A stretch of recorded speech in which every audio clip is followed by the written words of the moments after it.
ऐसी मशीन लगाऊंगा, इस साइड से आलू घुसेगा, उस साइड से सोना निकलेगा। इस देश में आलू से सोना बनाना जिन्हें आता है, उन्होंने और उनकी माताजी ने 50 लाख लगाकर 2000 करोड़ रुपए बना लिए थे। कांग्रेस ने पार्टी फंड से राहुल और सोनिया को 90 करोड़ दिए थे। इसका मकसद एसोसिएट जनरल्स की 2000 करोड़ की संपत्ति हासिल करना था। जी हाँ, हम बात कर रहे हैं नेशनल हेराल्ड घोटाले की। बिना पैसा लगाए या फिर थोड़ा सा पैसा लगाकर हजारों करोड़ कैसे बनाए जाते हैं, ये सिर्फ कांग्रेस को ही आता है। जिस तेजी से कांग्रेस का पैसा बढ़ता है, उतनी तेजी से तो शेयर मार्केट में भी पैसा नहीं बढ़ता। देश आजाद होने के बाद अगर किसी की दिन दूनी रात चौगुनी तरक्की हुई है तो सिर्फ गांधी परिवार की। आइए अब समझते हैं कि नेशनल हेराल्ड केस है क्या।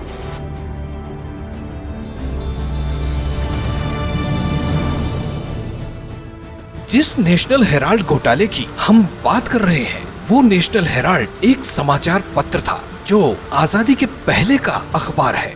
इसकी शुरुआत पंडित जवाहरलाल नेहरू ने 1938 में की थी। नेशनल हेराल्ड अखबार का प्रकाशन करने वाली एसोसिएटेड जर्नल्स लिमिटेड यानी AJL नाम की कंपनी की स्थापना 1937 में की गई थी।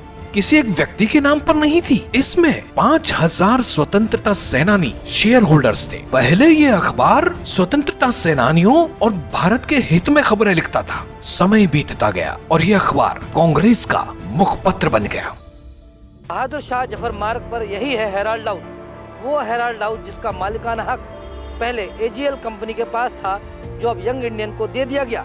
वो यंग इंडियन जिसके 76% शेयर राहुल और सोनिया गांधी के नाम पर है। अखबार कांग्रेस का, कंपनी भी कांग्रेस अध्यक्ष और उपाध्यक्ष की, और लोन भी मिला तो कांग्रेस से ही। जैसे ही ये कांग्रेस का मुखपत्र बना तो जनता ने इसे पढ़ना ही छोड़ दिया। 2008 में नेशनल हेराल्ड का प्रकाशन कंपनी की आर्थिक तंगी के कारण बंद कर दिया गया।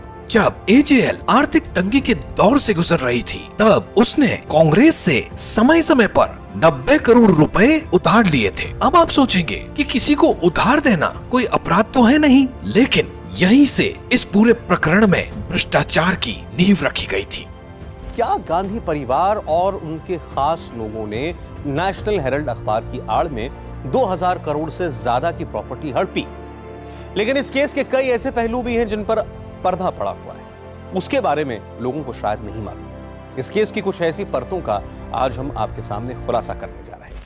कांग्रेस एक राजनीतिक दल है, इस कारण कांग्रेस का रुपए उधार देना the representation of people act 1950 का उल्लंघन था।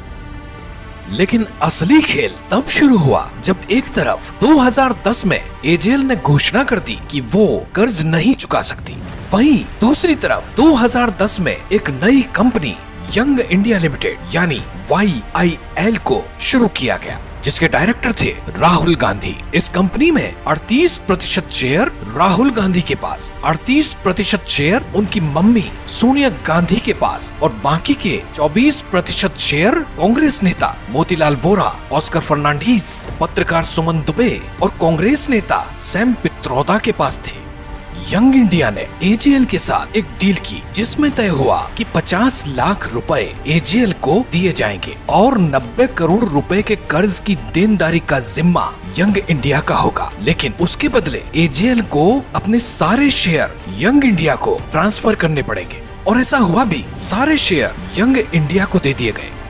पूर्व न्यायाधीश मार्कंडे काटजू सहित कई शेयर होल्डर्स ने आरोप लगाया कि जब YIL ने AJL के शेयर लिए तब उन्हें कोई नोटिस नहीं दिया गया था। यानी जो कंपनी किसी एक व्यक्ति के नाम पर नहीं थी, वो घुमा फिराकर गांधी परिवार की हो गई थी, और इस कंपनी की 2000 करोड़ की प्रॉपर्टी भी एक ही परिवार की हो गई थी। कांग्रेस के सत्ता में रहते तो जांच संभव ही नहीं थी। बीजेपी ने सत्ता में आते ही एजेंसियों को स्वतंत्र तरीके से काम करने की छूट दी, जिसका असर यह हुआ कि 1 अगस्त 2014 को ईडी ने इस मामले में संज्ञान लेकर मनी लॉन्ड्रिंग का केस दर्ज कर दिया। मई 2019 में इस केस से जुड़े 64 करोड़ की संपत्ति को ईडी ने जब्त किया।